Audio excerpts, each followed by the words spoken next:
They destroyed a human colony. Then Earth sent 60,000 warships for revenge. The alarms were already screaming when I reached the command deck. I did not walk. I ran. Every officer on the floor was moving at the same speed, pulling up displays, shouting coordinates, trying to make sense of what the long-range sensors were telling them. What the sensors were telling them made no sense at all. 800 warships had just dropped out of fold space, directly above Kepler's rest. My name is Lena Vasquez. I was the commanding officer of the colony's defense force, which meant I was responsible for the safety of 2.4 million people living on a world we had spent 17 years building from frozen rock and thin air. I had run emergency drills. I had studied threat scenarios.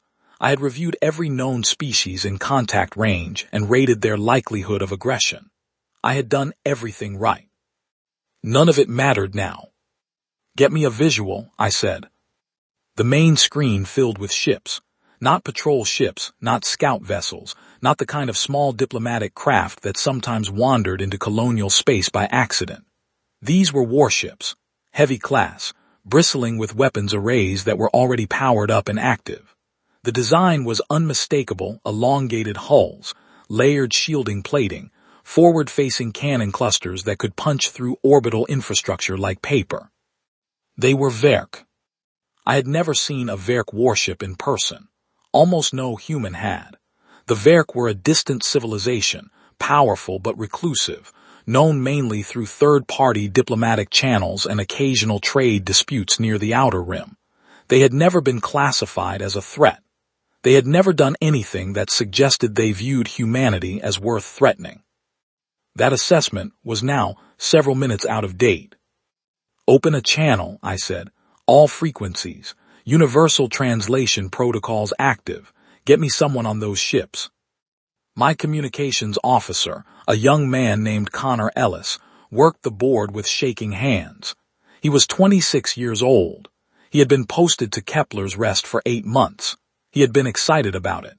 He kept a photograph of the terraformed Lake District on his workstation because he thought it was the most beautiful place he had ever seen. "No response on any channel," he said. "They're receiving, they're not answering." "Keep trying." I looked at the sensor readout. The Verk fleet was not holding position. It was descending in formation toward low orbit. Their weapons signatures were not powering down. They were cycling up. My senior tactical officer, a man named George Whitfield, appeared at my shoulder. He had been in defense work for 22 years. He did not rattle easily. He was rattled now. "Commander," he said quietly, "those forward cannon arrays are at full charge. They're not here to talk." I already knew that. I was still hoping I was wrong. We had 12 minutes. That was the time between the moment I first saw their weapon signatures go active and the moment the first shot hit our orbital defense platform. 12 minutes is a long time in some contexts. It is almost nothing when you are trying to figure out how to protect 2.4 million people from 800 warships with no warning and no reason given. I used every second of it. "Get evacuation alerts to all residential zones," I said. "Priority shelters first, then secondary sites. Get the civilian emergency channel live and keep it live. Start spinning up every defense platform we have, and get the 3 patrol frigates off the ground. I want them in defensive formation above the northern population grid." People moved. Orders went out. Down in the colony below us, sirens began to sound. I tried the Verk channel one more time myself. I spoke clearly, calmly, in universal standard. I identified myself. I identified Kepler's rest as a civilian colony under Earth colonial authority jurisdiction, and I asked them to state their intentions. Silence. Then the first shot hit Platform 7. The explosion registered on every screen in the command deck at the same moment. Platform 7 had been our highest functioning orbital defense station. 70 officers, 3 heavy cannon arrays, a shielding system rated to withstand sustained fire for 40 minutes. It lasted 9 seconds. There was no debris field because there was not much left to form one. Connor Ellis made a sound I will not describe, Around the room, people gripped their stations. I gripped mine. "Return fire," I said. "All platforms, all batteries, engage the lead formation." Our weapons hit their shields and scattered like thrown gravel. Their shields were on a different tier than anything we had fielded. Our return fire did not slow them down, did not alter their course, did not produce any visible effect on their advance whatsoever. They kept coming. For the next 2 hours, I watched Kepler's rest die around me. Not all at once. That would have been almost easier to process. It came in pieces. Platform after platform going dark on the status board. Residential zones going offline as the power grid took hits. The Northern Hospital Complex, which had been flagged as a civilian-only structure on every navigational chart in the region, receiving a direct strike anyway. The terraforming stations along the coast, which controlled the atmospheric processors that kept the air breathable, targeted and eliminated in what appeared to be a deliberate sequence. They were not aiming randomly. They were aiming carefully. George kept feeding me damage reports. I kept reading them and ordering what responses I could. Our 3 patrol frigates held the line above the northern grid for 40 minutes before 2 of them were gone. The third managed to create enough interference pattern to pull Verk fire away from the populated eastern valley for about 6 minutes. 6 minutes that saved, we later estimated, roughly 40,000 lives. Then the third frigate was gone too. At the 1-hour mark, I lost contact with the ground command posts one by one. At the 90-minute mark, our own command deck took a glancing hit that knocked out the primary power array and dropped half our displays to backup. At the 150 mark, George told me that based on current damage projections, we had approximately 17 minutes of structural integrity left in the command section. I took that in. I looked around the deck. 12 people were still at their stations. Most of them were very young. All of them were still working. "I need everyone to hear me," I said. My voice came out steady. I was surprised by that. "We cannot stop this. We cannot reverse this. What we can do is make sure that what happened here is recorded, transmitted, and received by Earth. If we do that, then none of this was silent. None of this disappears." I turned to Connor. "Build me a distress drone package," I said. "Every sensor log we have from the moment the Verk arrived. Every tactical record. Full visual footage from all platforms still transmitting. The communications logs showing we attempted contact and received no response. Everything." He nodded and started building it. "I'm adding a personal message," I said, and I sat down at the secondary communications board and I recorded one. I spoke for 4 minutes. I described what I had seen. I described the colony as it had been, the Lake District, the schools, the morning air that smelled like rain because we had engineered it to. I described what was happening to it. I asked Earth to look at the sensor logs carefully. I asked them to understand that the Verk had not made a demand, had not issued a warning, had not asked for anything. They had simply arrived and begun the process of making sure no human life remained on Kepler's rest. I asked Earth to remember that. Then I ended the recording and we loaded everything into the Fold Space Distress drone. A drone of that type, once launched, was almost impossible to intercept. It folded at a frequency too small and too irregular for weapons locks to track. It would reach the Sol beacon in approximately 19 hours. We launched it at the 2-hour mark, 17 seconds. I watched it go on the one remaining functional external camera. A small silver shape, smaller than a life pod, accelerating hard, and then vanishing into fold space with a faint shimmer that the camera barely caught. The Verk did not try to follow it. Perhaps they did not notice it. Perhaps they did not care. I pressed my forehead to the cold surface of the viewport. Below me, through the visual interference of weapons discharge and atmospheric disruption, I could see the surface of Kepler's rest, or what was becoming of it. The cloud formations that the climate processors had spent years shaping were already breaking apart. The lights of the coastal cities, visible from orbit on any clear night, were going out one by one. 17 years, 2.4 million people, the first real second home humanity had ever built. 3 hours to unmake. I stayed at the viewport for a long moment. I was aware that the bulkhead behind me was groaning under structural stress. I was aware that we had perhaps 12 minutes left. I was aware of everything, and I was also very quiet inside, in a way that happens sometimes when something is so large that your mind simply cannot hold the whole of it. Then I said something, quietly, to no one in particular, to the viewport and the dark and the fading lights below. They have no idea what they just woke up. I meant it. I had grown up on Earth. I had studied human history, not the polished version, the full version, the one that included what human beings were capable of when someone took something from them that they could not afford to lose. Humanity had not fought its way out of one planet and across the stars by being easy to stop. We had not built 2.4 million lives on a cold rock orbiting a foreign sun by being the kind of species that simply absorbs a loss and moves on. We were something else. We had always been something else. We just did not advertise it. The drone was in fold space now, carrying everything.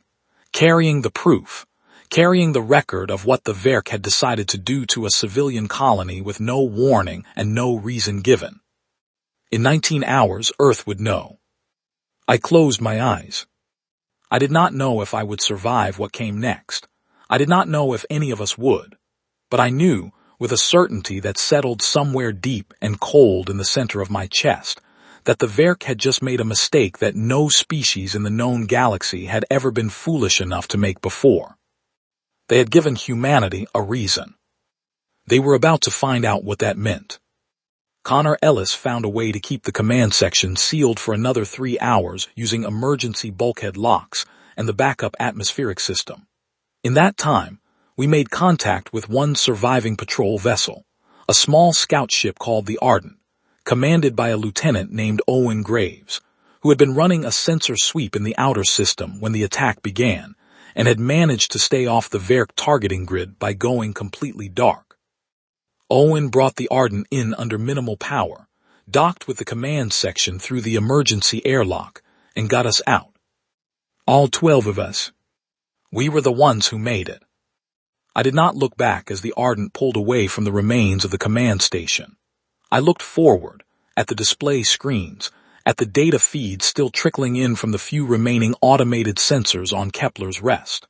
I watched them go dark one by one as the Verk completed their work, and I sat very still, and I held everything I had seen inside me like something heavy and breakable that I could not set down. Owen Graves asked me where we should go. I told him to set course for the Sol relay beacon. I wanted to be there when Earth received the drone package. I wanted to see what happened next. The United Nations Solar Council session that morning had been scheduled to address agricultural export quotas for the Outer Rim settlements. Ambassador D. Young Park had not slept well, which was not unusual for him, and had arrived at the council chamber with a cup of black coffee and a briefing file he had already read twice. The agricultural dispute had been grinding on for 4 months. He expected it to grind for another 2. He had been in his seat for 11 minutes when every screen in the chamber went white. Park had been a diplomat for 30 years. He had walked out of failed negotiations, survived a station depressurization incident, and once sat through a 14-hour emergency session on the Sethali border incursion without leaving his chair. He considered himself a man who was not easily surprised. The white light surprised him. It lasted for approximately 2 seconds. Then it resolved into footage. Sensor footage, raw and unedited, time-stamped and tagged with Colonial Defense Force authentication codes. And for the next 4 minutes and 37 seconds, the United Nations Solar Council watched Kepler's rest die. No one spoke. That was the first thing Park noticed, not the footage itself, not the specific details of what was happening on those screens, but the silence. 214 delegates, representing every nation and colony in the human sphere, and not one of them made a sound. There was a woman 2 seats to Park's left, the delegate from New Beijing, a sharp and highly experienced woman named Claire Forsyth, and she was crying. Park watched the tears move down her face, and she did not appear to know they were there. At 4 minutes 37 seconds, the footage ended. Commander Lena Vasquez's recorded message played. It lasted 4 minutes. Her voice was calm and steady and utterly unbearable to listen to. She described the Lake District. She described the morning air. She described 2.4 million people who had built a life on a world that was being taken from them for no reason that had ever been stated. When it ended, the chamber was still silent. It was Park who spoke first. He was not sure why it was him, except that 30 years of practice had given him the ability to push through the part of himself that wanted to sit quietly and not be the first one to say anything. We have received authenticated sensor logs documenting the complete destruction of Kepler's Rest colony by a Verk military force of approximately 800 vessels, he said. The attack was conducted without prior warning, without a declaration of conflict, without stated demands, and without any communication of intent before, during, or after the engagement. Civilian infrastructure was deliberately targeted. 2.4 million registered residents are unaccounted for. He let that sit for a moment. I am opening the floor to response.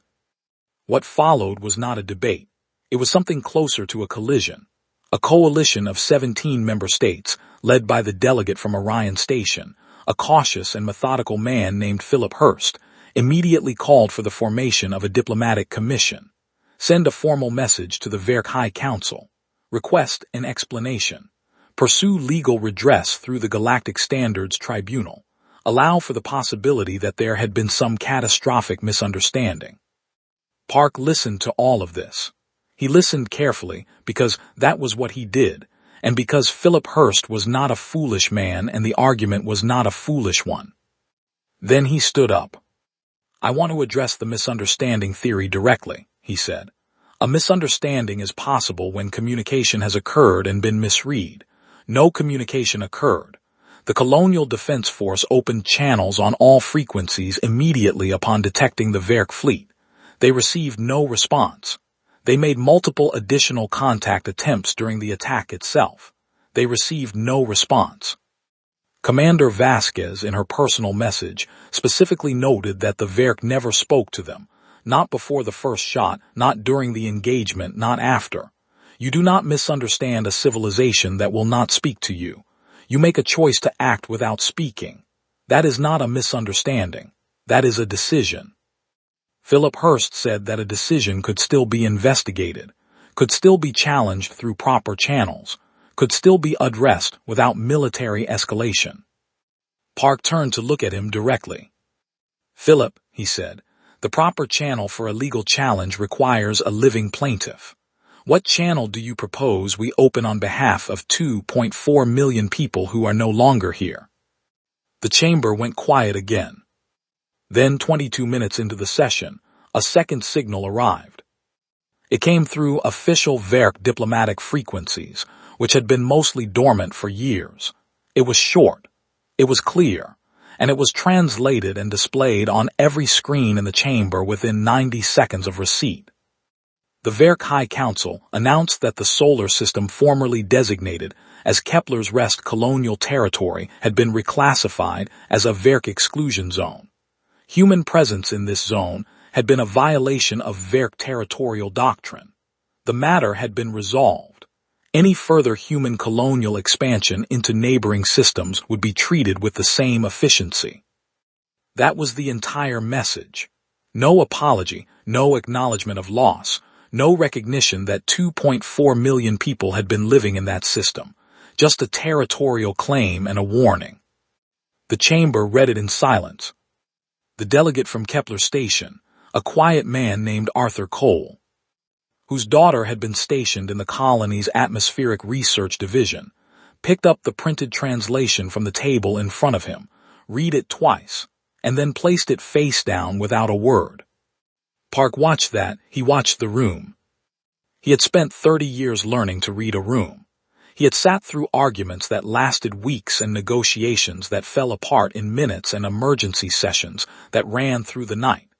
He knew the difference between a room that was going to argue and a room that had already decided. This room had already decided. The vote, when it came, took less time than any vote Park had witnessed in 3 decades of service. The Earth Expeditionary Authorization, officially designated Protocol Reckoning, required a 2/3 majority. It received a unanimous one.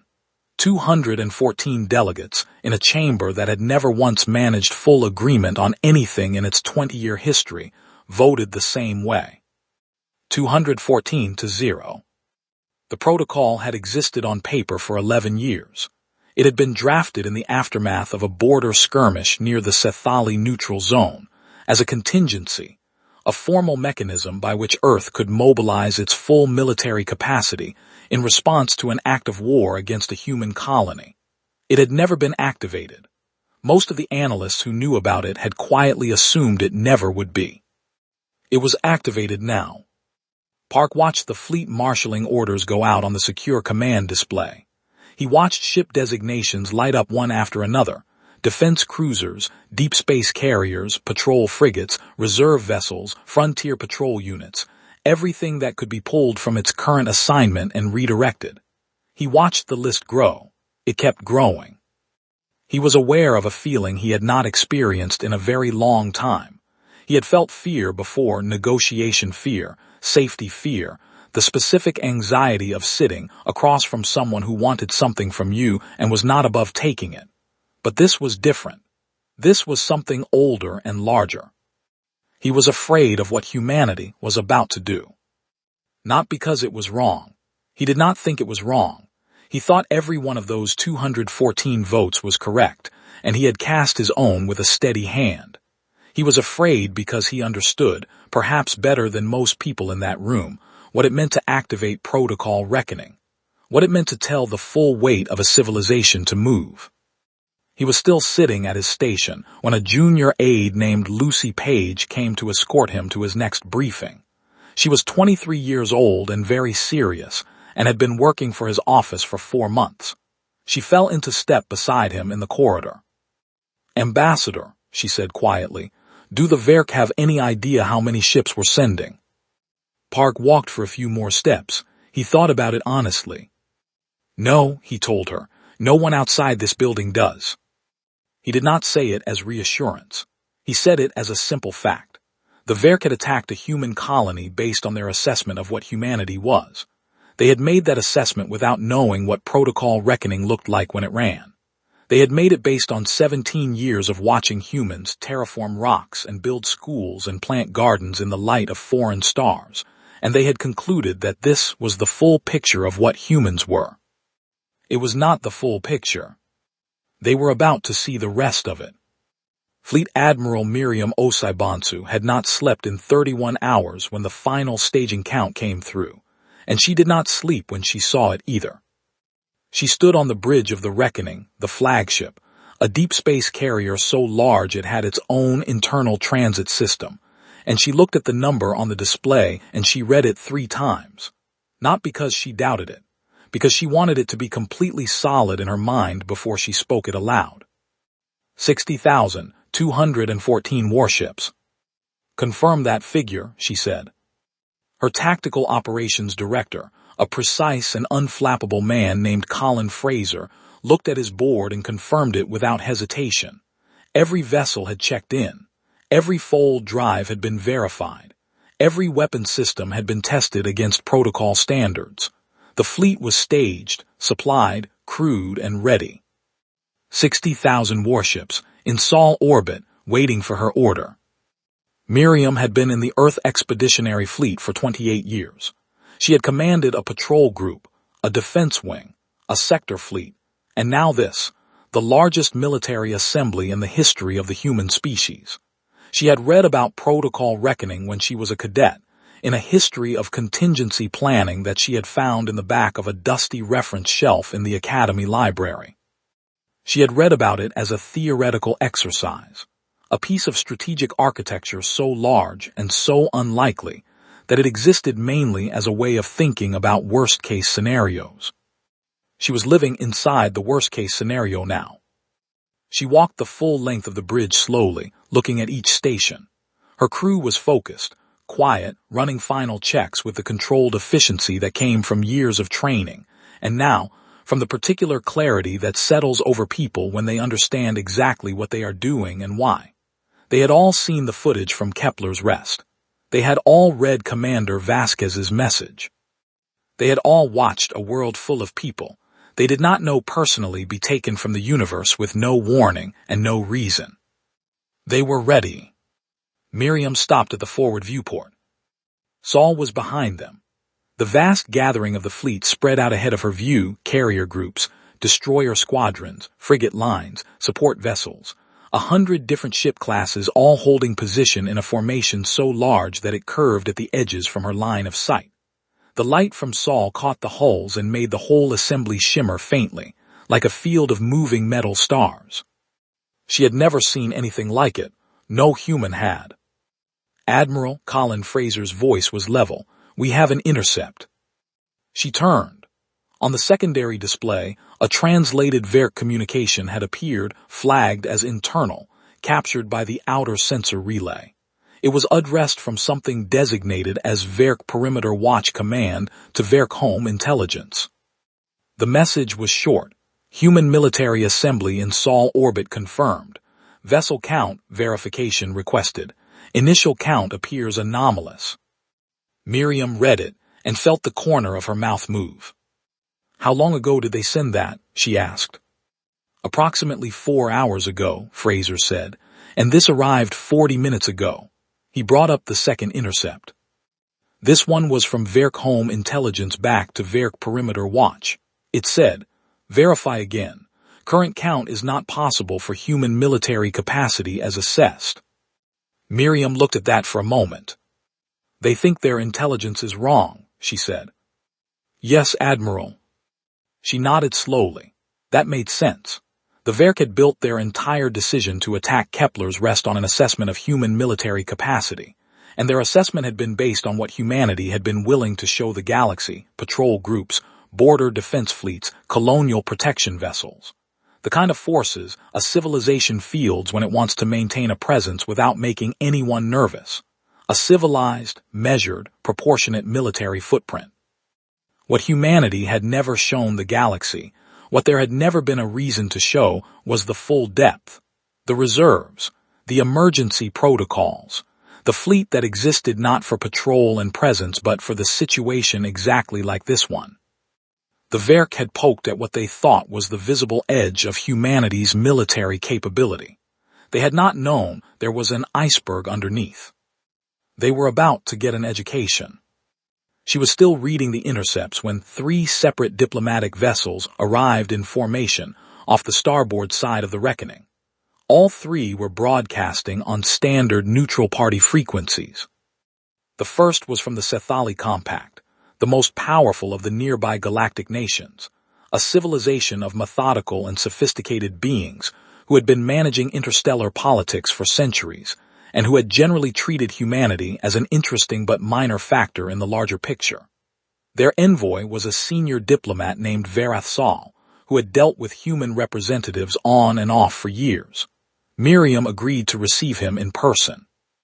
He came aboard through the main docking bay. Miriam met him at the door. Verath Saul was tall, gray-skinned, with the careful, slightly formal bearing of someone who had spent decades in rooms where words carried enormous consequences. He looked at Miriam. He looked at her ship. She could see him recalculating, even through the careful control of his expression. "Admiral Osai Bonsu," he said, "I represent the Cethali Compact in requesting that the human fleet stand down from its current deployment posture, pending a review of proportional response frameworks." Miriam said, "I appreciate the Cethali Compact's concern." She took him to the secondary briefing room. She brought up the footage from Kepler's rest on the main display. She played it from the beginning, the fleet arriving, the weapons cycling up, Platform 7 going dark in 9 seconds, the careful, deliberate pattern of strikes across civilian infrastructure, the atmospheric processors going down in sequence, the recorded message from Commander Vasquez. She let it play to the end. Then she turned to Verath Saul and said, "I would like your perspective on proportionality." He was quiet for a long time. "The Compact acknowledges the severity of the incident," he said. 2.4 million people, Miriam said. No warning, no demand, no stated reason. A territorial claim issued after the fact, and a threat to repeat the same action if we expand further. That is what we are responding to. What would the compact consider a proportionate response to that? Varathsal did not answer directly. He said that military escalation at this scale carried risks that extended beyond the parties involved. He said that the galactic community had established norms around military deployment precisely to prevent situations from becoming unmanageable. Miriam listened to all of it. She was patient and she was respectful, and she said, when he had finished, that she took the compact's concerns seriously, and that Earth's diplomatic corps would be available to discuss post-engagement frameworks at the appropriate time. He understood what that meant. He left. The other two diplomatic contacts received briefer responses. Miriam was polite to all of them. She was also immovable. At 400 ship time, she returned to the bridge. The fleet was holding steady. Every check was green. Every captain, every crew, 60,000 ships worth of human beings was waiting for a single word. She stood at the navigation console and looked at the fold jump coordinates for Verk space. She had run the math herself twice. 60,000 ships, 60,000 separate fold calculations, all synchronized to within 0.003 of a second. In normal circumstances, synchronized fold jumping at squadron scale, 12 to 20 ships, required years of joint training. At fleet scale, the coordination required was almost incomprehensible. Humanity had trained for it anyway, because that was what humans did. They trained for things they hoped would never happen, and they trained harder than anyone thought was necessary, and they built contingencies for contingencies, and they maintained readiness for scenarios that their neighbors considered theoretical. It was not theoretical anymore. A final intercepted Verk signal arrived as the launch window opened. This one came from Verk Perimeter Watch, addressed to Verk Home Command. It said, vessel count now confirmed, 60,214 human warships in Sol orbit. Fold drive preparation signatures detected across all vessels. There was a pause of about 4 minutes. Then the response from Verk Home Command arrived. It said, this is not possible, verify. Miriam read it. She breathed out slowly through her nose. She opened the fleet-wide channel. This is Admiral Osaibansu, she said. They know we are coming. She let that sit for exactly 1 second. Good. She gave the order. 60,000 fold drives fired simultaneously. The stars went away. Then they came back. The fleet was at Verk space. The Verk defensive fleet was 4,000 ships strong. By any standard in the known galaxy, 4,000 warships was a formidable force. Against the fleet that Miriam Osaibansu had brought to Verk space, it was not enough. The math was not ambiguous. It was not close. 15 to 1 in vessel count, with a tonnage advantage so extreme that Colin Fraser had told her quietly during the staging calculations that the modeling software had flagged it as an input error. It was not an input error. Miriam watched the Verk defensive formation on the tactical display, a wide arc across the border zone, a classic defensive arrangement designed to create overlapping fields of fire and force any attacker to engage across a broad front rather than concentrating force. It was well executed. Whoever had designed it knew what they were doing. It did not matter. She had given the Verk fleet one opportunity to stand down. A standard broadcast, clearly worded on all open channels, transmitted the moment the human fleet dropped out of fold space. She had stated that the fleet was operating under Earth expeditionary authorization in response to the destruction of Kepler's rest, and that any Verk vessel that powered down its weapon systems and held position would not be engaged. The Verk fleet had not responded.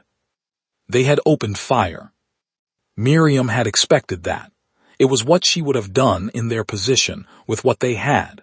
She had given them the option anyway, because that was the kind of admiral she was. Return fire, she said. Full engagement protocols. What followed was not a battle in the traditional sense. A battle implies two parties contesting the outcome, with genuine uncertainty about who will prevail. This was not that. It was the application of overwhelming and irresistible force against a defense that was doing its best and had no path to success. The Verk pilots were good. Their ship commanders made decisions quickly and correctly under impossible pressure. None of it was enough. By 90 minutes into the engagement, the Verk defensive line had holes in it that could not be repaired. Miriam was not enjoying any of it. She wanted to be clear with herself about that. There was no satisfaction in watching a defense collapse, even the defense of a civilization that had destroyed Kepler's rest. There was only the cold, steady weight of doing what had been authorized and sanctioned and voted for by 214 delegates, for reasons that had been laid out clearly on the record. She was the instrument of a decision. She carried it as carefully as she could. Commander Lena Vasquez was on the bridge. Miriam had arranged for Vasquez to be brought aboard the Reckoning after the scout ship Arden had met with the fleet at the staging point. Vasquez had arrived quiet and steady, not as a victim, not as a symbol, but as a defense force commander who had a complete operational record of the attack on her colony and wanted to be useful. Miriam had put her to work immediately, reviewing tactical data, identifying patterns in the Verk engagement style, contributing to the operational picture. Now Vasquez stood at the secondary display, watching the engagement, and she was very still. At 93 minutes, the Verk High Council opened a channel. The voice that came through was translated by the fleet's xenolinguistics system, a flat, careful voice, stripped of whatever emotional register the original communication had carried. The Verk High Council stated that it was prepared to discuss terms. Miriam looked at Vasquez. She had planned this moment. She had thought about it during the fold jump, sitting in her command chair in the dark of fold space, running through what she wanted to say and how she wanted to say it. And she had decided that Commander Lena Vasquez should speak first. Vasquez stepped forward to the communications panel. She looked at the screen. There was a pause of perhaps 5 seconds.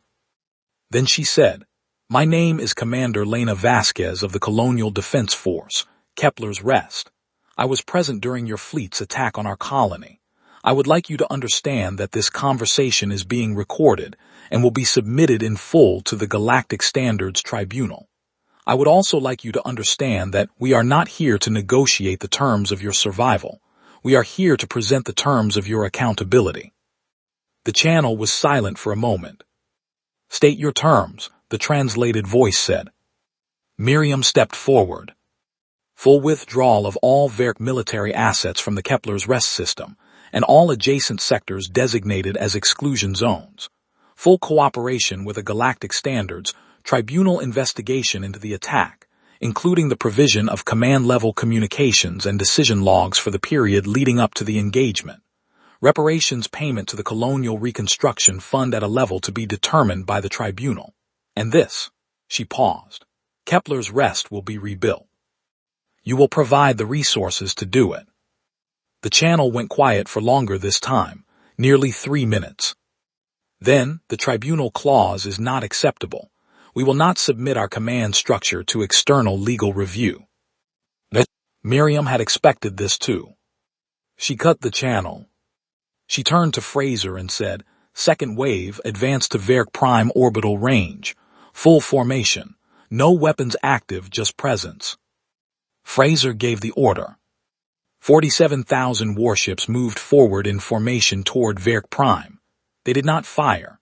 They did not power up weapon systems.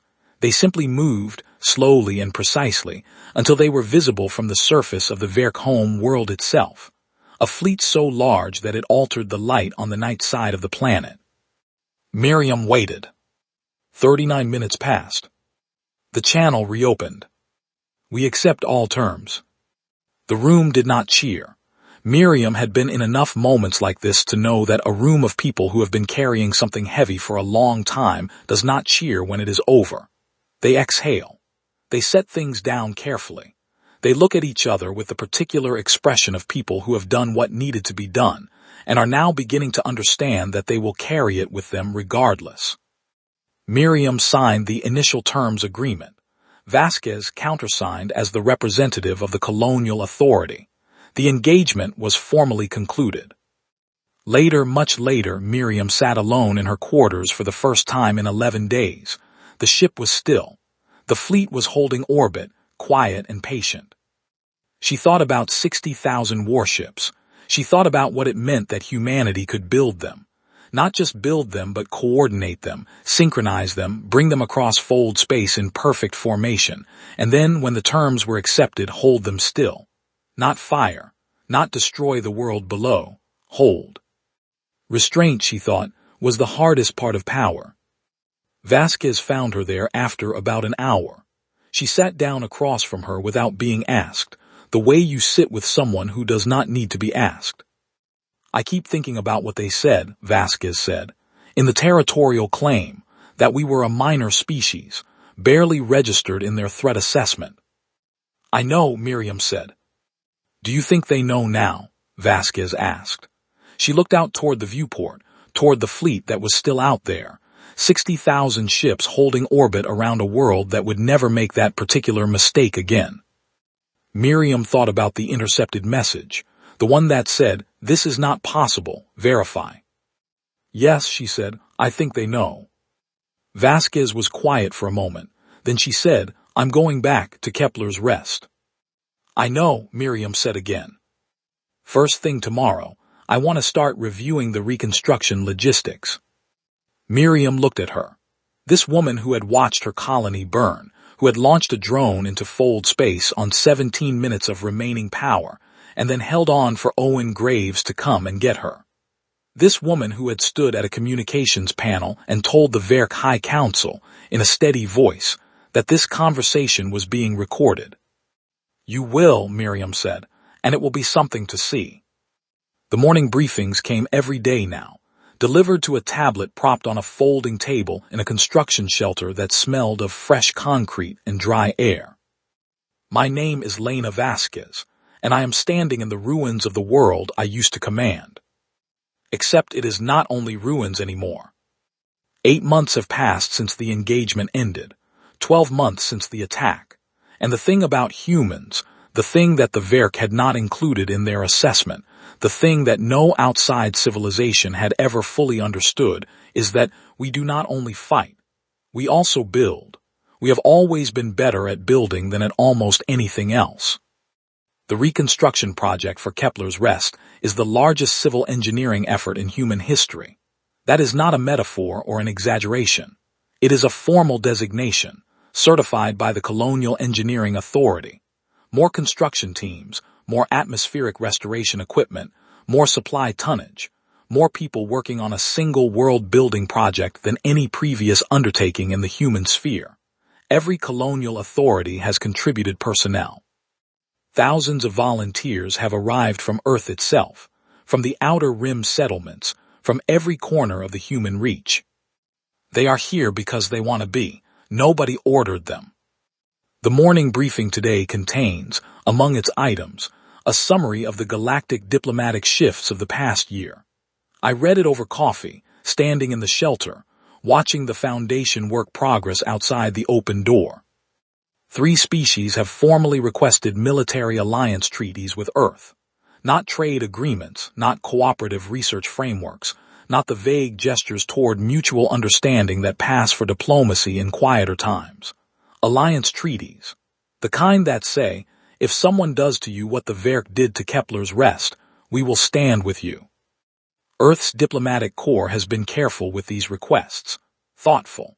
The terms being negotiated are not designed to create obligations that benefit humanity at the expense of smaller or less powerful partners. My colleague Ambassador Park has been clear about that from the beginning. He told me when I spoke with him last week that the goal was not to build an empire of fear. The goal was to build something that lasted. I think about that a lot. 2 more species have applied for observer status in the UN Solar Council. The Sethali Compact, who sent an envoy to ask us to show proportionality, you may recall, has proposed a mutual defense clause that their senior analysts are calling unprecedented in scope. They have also, quietly, assigned 3 of their own legal scholars to work alongside the human legal team that drafted the new Galactic Tribunal framework. That framework is being called, in the galactic diplomatic community, The Kepler Accords. Nobody asked us if we minded the name. I find I do not mind it. If something permanent and protective is going to carry the name of the place I lost, I can think of worse ways for the name to live. The Galactic Standards Tribunal convened 6 weeks ago. It is the first time in the recorded history of interstellar relations that a civilization has faced formal legal accountability for the destruction of another civilization's colony. The legal framework for such a proceeding did not exist before. It was written by a team of human lawyers in 6 weeks, working from first principles and drawing on 3 centuries of human international law as a foundation. Other species had not written such laws because they had not imagined they would ever need them. They had assumed that power differentials between civilizations made formal accountability impractical. They had assumed that the strong would always find ways to protect themselves from scrutiny. They had not imagined that a species would show up with 60,000 warship and insist. I step outside into the morning air. It is not the air I remember yet. The atmospheric processors are still rebuilding the climate matrix that took 17 years to develop. The air is clean but thin, slightly sharp at the back of the throat, lacking the particular quality that we had engineered into it, the faint moisture, the organic undertone that made it smell, on good mornings, like rain just before it falls. That quality was the product of 1,000 small calibrations across 100 processor units, and recreating it will take time. I find I do not mind the wait. The Eastern Valley is the furthest along in reconstruction. The survey teams chose it first because the underlying structure had survived relatively intact, deep bedrock, sheltered geography, the kind of foundation that holds even when things above it go very wrong. The residential blocks rising there now look different from the original design, slightly. The architects made adjustments. They added things they had learned from the attack about structural resilience, about shielding integration, about building a city that can take a hit and still be standing. Kepler's Rest will not be built the same way twice. It will be built better. The Northern Hospital Complex is being rebuilt on the original site. I attended the foundation ceremony for it last month. A doctor named Elaine Foster, who had been on her day off when the attack happened and had spent the month since working in the medical relief camps, laid the first support beam. She did it quietly, without a speech. Then she got back to work. That is, I think, the most human thing I have seen this entire year. Today, a Verk diplomatic representative arrives on site. His name, as our translation system renders it, is something like Seville. He is young by Verk standards, which means roughly equivalent to a human in his mid-30s, though the comparison is not precise. He has been assigned to the Reconstruction Oversight Commission as part of the terms agreement, which requires Verk representative to be physically present on Kepler's Rest during the rebuilding, as a condition of the reparations process. It was considered in the drafting of the terms an important clause. I meet him at the transport pad. He is tall, gray-complexioned with the careful, slightly stiff bearing of someone operating well outside their comfort zone. He looks at the construction around us, the scaffolding, the earth-moving equipment, the long lines of supply transports coming in over the northern ridge, and his expression is difficult to read. I give him a few seconds to look. "Welcome to Kepler's Rest," I say. He is quiet for a moment. Then he says, in careful translated standard, "How long will the reconstruction take?" I think about the first time. The years of terraforming, the slow coaxing of an atmosphere into breathable shape, the careful assembly of a civilization from containers and prefabricated units, and eventually concrete and gardens and children running to school.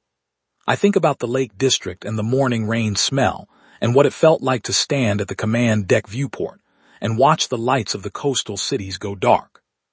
"Less time than it took the first time," I tell him. "We already know how it is supposed to look." He does not say anything to that. I do not push him.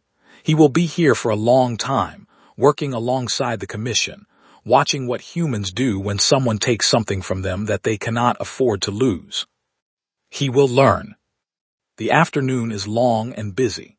I review the atmospheric processor schedule with the chief engineer, a brilliant and perpetually coffee-deprived man named Paul Simmons, who has been awake for 20 hours and shows no signs of slowing down. I walk the Eastern Valley construction site with the lead architect, a woman named Grace Langley, who talks very fast and gestures constantly, and has opinions about drainage systems that are both exhaustive and correct.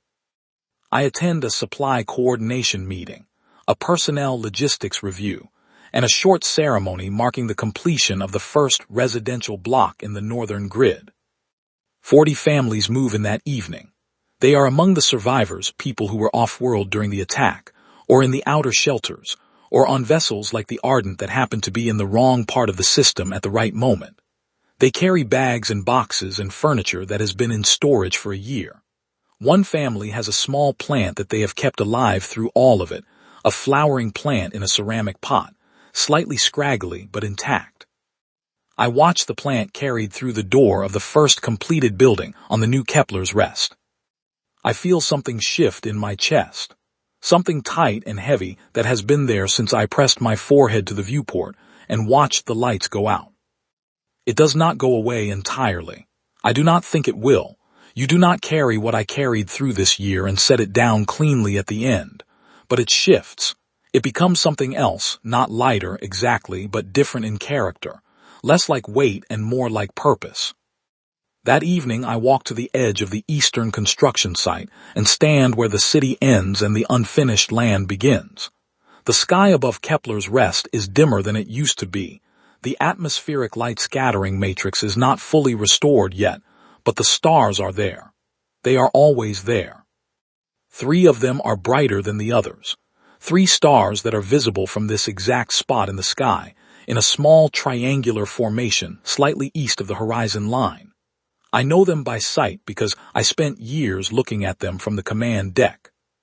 I saw them through a cracked viewport, with 17 minutes of life support remaining. I see them now, standing on the ground of the world I am rebuilding. I am still here. We are all still here. And somewhere out in the dark between the stars, 60,000 warships are holding position, patient and quiet, ready. Not because humanity is aggressive, not because we want to threaten anyone, but because we learned something a long time ago that we have never unlearned, no matter how many peaceful decades pass between the moments when it matters. We learned that the people who love something enough to build it from nothing will always fight harder for it than the people who only want to take it. The Werk did not know that when they arrived above Kepler's Rest. They know it now. And the rest of the galaxy, watching through long-range sensors, recalculating everything they thought they understood about the quiet, curious, garden-building species from the third planet of an unremarkable star. They are learning it too. We are not what we appear to be on quiet days. We are exactly what we appear to be on days like this. I look up at the 3 stars. I breathe the thin, sharp air of a world that is coming back to life. Around me, in the dark, the construction lights of 10,000 workers burn steady against the night. We are still here. We are always still here.